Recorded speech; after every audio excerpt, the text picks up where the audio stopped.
بسم اللہ الرحمن الرحیم۔ حضرت صفیہ نے کہا کہ میں اپنے بھائی کی لاش دیکھ کر انتہائی صبر اور ہمت سے کام لوں گی۔ ایک اور آواز گونجی، میرے چچا حمزہ نے قرابت کا حق ادا کیا اور نیک اعمال کرنے میں سبقت لے گئے۔ یہ وہ جملہ ہے جسے نبی کریم آقائے دو جہاں حضرت محمد صلی اللہ علیہ وآلہ وسلم اکثر دہرایا کرتے تھے۔ حضرت حمزہ کی شخصیت کی گہری تاثیر اور مقبولیت اس قدر زیادہ تھی کہ صحابہ کرام رضوان اللہ علیہ مجمعین اپنے بچوں کے نام ان کے نام سے موسوم کرتے تھے۔ ناظرین کرام، سوال تو یہ ہے کہ اتنے بلند مرتبہ اور نامور اسلامی شخصیت کی آخر 2 دفعہ قبر کیوں کھولی گئی؟ یہ تو سب جانتے ہیں کہ پیارے آقا محمد مصطفیٰ صلی اللہ علیہ وآلہ وسلم اپنے چچا سے بے حد محبت کیا کرتے تھے۔ ایک دفعہ ایک صحابی بارگاہ رسالت مآب میں حاضر ہو کر عرض کرنے لگے، میرے ہاں لڑکے کی ولادت ہوئی ہے، میں اس کا کیا نام رکھوں؟ تو رحمت دو عالم صلی اللہ علیہ وآلہ وسلم نے ارشاد فرمایا، لوگوں میں مجھے اپنے چچا حمزہ سے محبت ہے، لہٰذا انہی کے نام پر اپنے بچوں کا نام رکھو۔ نبی آخر الزماں حضرت محمد صلی اللہ علیہ وآلہ وسلم کی ولادت سے 2 سال پہلے آپ کے چچا اور رضائی بھائی سید الشہداء شیر خدا حضرت سیدنا حمزہ بن عبد المطلب پیدا ہوئے۔ آپ کی کنیت ابو عمارہ تھی۔ آپ نہایت حسین و جمیل، دبلے پتلے، چوڑی چھاتی اور دراز قد تھے۔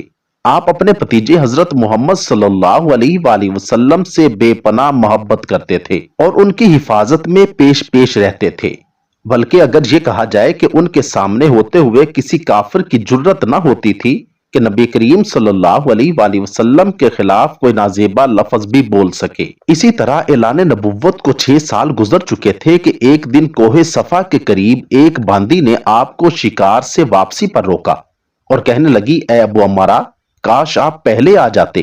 تھوڑی دیر پہلے ہی ابو جہل نے آپ کے بھتیجے محمد صلی اللہ علیہ وآلہ وسلم کو گالیاں نکالی ہیں اور ہاتھا پائی بھی کی، لیکن محمد صلی اللہ علیہ وآلہ وسلم نے کوئی جواب نہیں دیا اور چلے گئے۔ یہ سنتے ہی آپ جوش میں آ گئے، تیزی کے ساتھ خانہ کعبہ کی طرف بڑھے، بغیر کسی اور طرف متوجہ ہوئے سیدھا ابو جہل کے پاس گئے اور جاتے ہی اس کے سر پر زور سے اپنی کمان دے ماری اور ساتھ ہی فرمانے لگے، آج سے میرا دین وہی ہے جو میرے بھتیجے محمد کا ہے، اگر کسی میں طاقت ہے تو مجھے روک کے دکھائے۔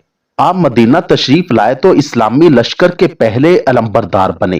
2 ہجری میں ہونے والی پہلی جنگ میں آپ نے بے شمار کافروں کو واصل جہنم کیا۔ مکہ کے مشہور جنگجو اور پہلوان عتبہ کو حضرت حمزہ نے ہی ایک ہی وار میں ختم کیا، جس کے بعد پورے عرب میں حضرت حمزہ کی طاق بیٹھ گئی۔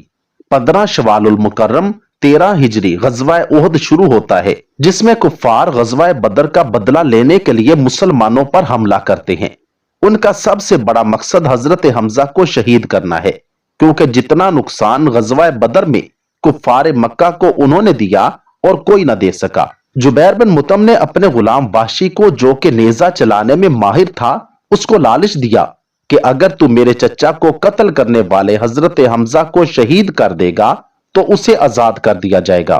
ہندہ زوجہ ابو سفیان نے بھی وحشی کو کثیر انعام کا لالچ دیا، کیونکہ ہندہ کے باپ عقبہ کو حضرت حمزہ نے جنگ بدر میں قتل کیا تھا۔ چنانچہ وحشی نے حضرت حمزہ کو دھوکے سے کسی اور سے لڑائی کے دوران پیٹ میں نیزہ مار کر بے دردی سے شہید کر دیا۔ یہ سارا واقعہ اسی طرح بخاری اور مسلم شریف میں روایت ہوا ہے۔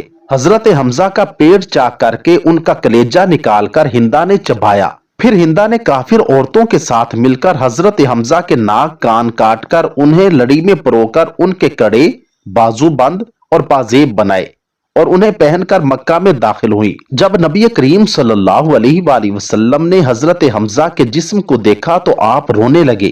آپ کے کٹے ہوئے جسم کو دیکھ کر شدت غم سے آپ کی آواز بلند ہوئی اور فرمایا، حمزہ سید الشہداء ہے۔ مسلمانوں، ذرا ایک دفعہ اس منظر کو سامنے لائیے کہ جب حضرت حمزہ کی بہن حضرت صفیہ کو پتا چلا کہ ان کے بھائی شہید ہو گئے ہیں، وہ ان کو دیکھنے کے لیے آئیں تو حضور اکرم صلی اللہ علیہ وآلہ وسلم نے ان کو اپنے بھائی کا کٹا ہوا جسم دیکھنے نہ دیا۔ خیر، حضرت صفیہ کی لائی گئی چادر میں حضرت حمزہ کو کفن دیا گیا۔ چادر اس قدر چھوٹی تھی کہ سر ٹانپتے تو پاؤں ننگے ہو جاتے اور اگر پاؤں ٹانپے جاتے تو سر ننگا ہو جاتا۔ اللہ اکبر!